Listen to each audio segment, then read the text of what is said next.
We are here in Texas, where we spoke with Florida Governor Ron DeSantis earlier today as he tries to bolster what some have called a struggling campaign.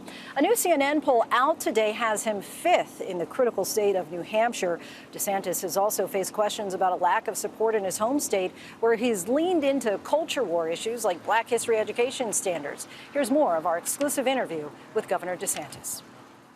You're governor of Florida. You're a congressman from Florida. You're arguably the state's biggest cheerleader. Why is it that you suppose that the Florida Republican congressional delegates, the majority at any rate, support Donald Trump, who's been indicted 4 times, over you? Well, I have almost the uniform support of the Florida legislature, who's in Florida. So those are the guys I work with. We've been able to deliver huge wins for Florida. We've really set the standard for the nation. Right now, our economy is ranked #1 in the nation, according to CNBC, education #1, according to U.S. News and World Report.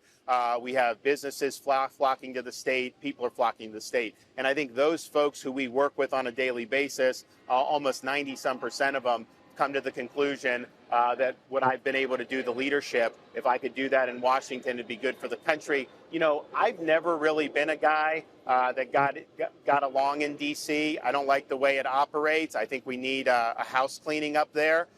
There will not be business as usual when I become president. There will be changes the way things are done business. And, you know, that doesn't necessarily sit well with everybody. And that's true with people in both parties up there. But how does that work as president if you say, you know, I've never really gotten along with the people in D.C.?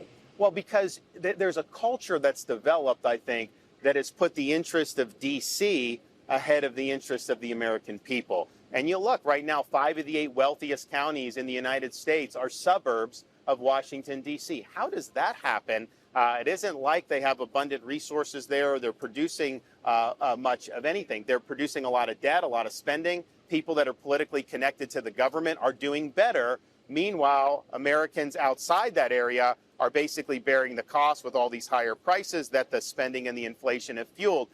So what I represent is really saying, you know what, it's time that we, the people, come and that we're leading the charge up in D.C. It's not just about the people in D.C. It's about what you can do for folks throughout the country. And there's a lot of people that are struggling. If we can't have in this country people that are working hard, trying to raise kids, if they can't afford to buy a home or buy a car or even afford groceries, if America doesn't work for those people, we are not going to be successful as a country. Let's talk about COVID for a moment. As governor of Florida, you've told residents who are under 65, don't get the boosters. As president, would that be your policy? No more shots? Well, certainly we're not going to fund them. I think that that Biden's spending billions and billions of dollars on these. So they've done studies.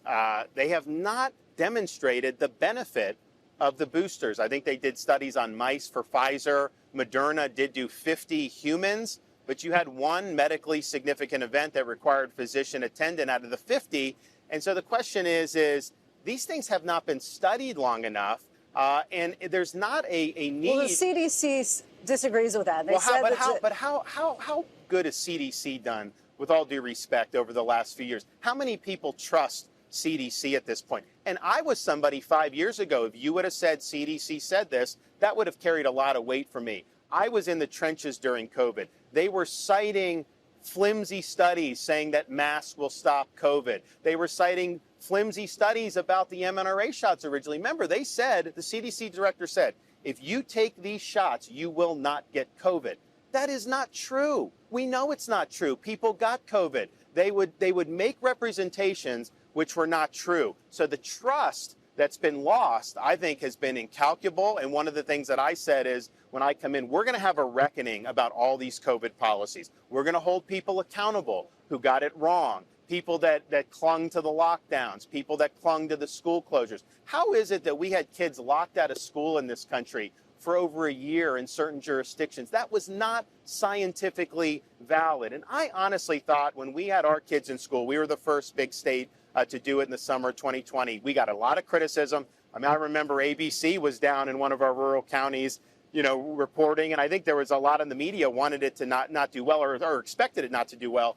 We did great. Parents were happy. I really thought after 3 or 4 weeks of that that every kid would have to go back in school because we showed that that's what should happen. And yet kids got locked out of school. So there was incalculable damage done. There's been so much misinformation pushed on society. You got to go back to, what does the evidence tell you? Is there evidence that this benefits a 6-month-old baby to give them one of these new shots? We don't see that evidence there. Well, there are suggestions, reports, in fact, that say that you're more likely to have a heart issue if you did get COVID than if you got a booster shot. Well, there's stuff that's the opposite. I mean, my Surgeon General in Florida did a study on, I think it was males 18 to 39. He saw a significant increase in myocarditis for people that had taken the booster shots in that generation. And here's the thing. It seems like a lot of the side effects are for the people that are the least likely to have significant impacts from COVID. So to push it on somebody where there's not really a benefit, where there could even be a small risk, that's wrong. But clearly, you do have, even Dr. Fauci acknowledged the other day that there are examples of the myocarditis from the shots. It should have never been mandated on anybody. I mean, the President Biden, he wanted people to lose their jobs if they didn't get the shot. And that's totally wrong. That will never happen when I'm president. I want to get to your education department in Florida that, as there's been much ado about the new curriculum for middle schoolers, that would include, among other things, the idea that the enslaved develop skills which in some instances can be applied for their personal benefit. One of your rivals, Tim Scott, has said what slavery was really about was separating families, about mutilating humans and even raping their wives. That curriculum has obviously faced a lot of backlash. You have not backed down. I'm so curious, Governor, why you think there's any value to try to teach a concept to students that there was any upside to slavery. We're not doing that. We don't think that. And that's not what that provision means. That's not how it's being taught. The guy that wrote that, this was written by a cadre of Black history scholars, most of whom were Black. The guy that wrote that, Dr. Allen, pointed out it was not saying that slavery benefited. It was saying that these folks were resourceful. They did things they weren't allowed to do to develop skills and then use. So they did it in spite of slavery, not because of it. That's how it's taught in Florida. And that was made clear early on. Now, Kamala Harris came down to Florida, demagogued it. Some of these other people took her side. I think that that's a mistake. But we got to stop demagoguing. Why would those Black history scholars want to shill for slavery? There's no reason to do it. They were tasked with creating strong Black history standards. Because remember, when we eliminated critical race theory a few years ago, we were accused of not wanting to teach about Black history. The reality is that bill required teaching about Black history, but particularly racial discrimination throughout all of American history. So that's where that genesis was. So they produce very robust standards. They pull no punches. They make it very clear, if you read all of that thing, that slavery was an abomination and directly contrary to the founding principles of the country. That's what Florida students are going to be taught. And when you have somebody like a Dr. Allen that's explaining that, why would people want to demagogue? Why would they suggest that somehow he is pursuing some type of agenda? That's not true. These guys were professionals. They didn't have political involvement. They just were told to do standards, and they did it right. Debate is 1 week from today. You're going to be on that debate stage. It doesn't seem likely that Donald Trump will be. Age aside, what's the biggest difference between you and Donald Trump? Well, first, he owes it to people to be there. He owes it to people to make the case and to defend his record.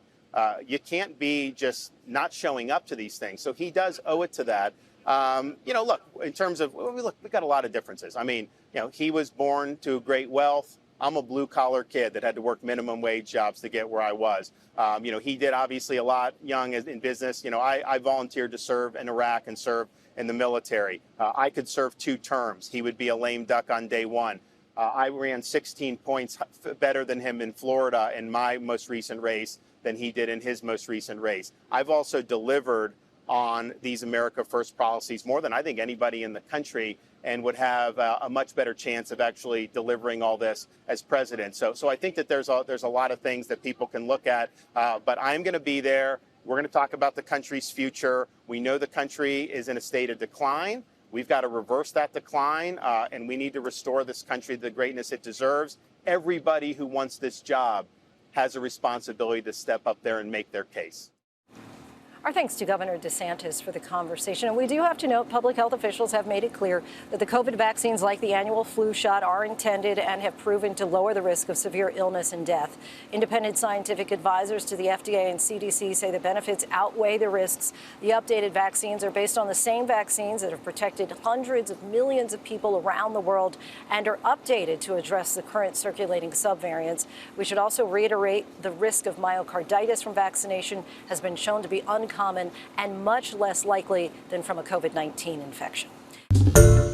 Hi, everyone. George Stephanopoulos here. Thanks for checking out the ABC News YouTube channel. If you'd like to get more videos, show highlights, and watch live event coverage, click on the right over here to subscribe to our channel. And don't forget to download the ABC News app for breaking news alerts. Thanks for watching.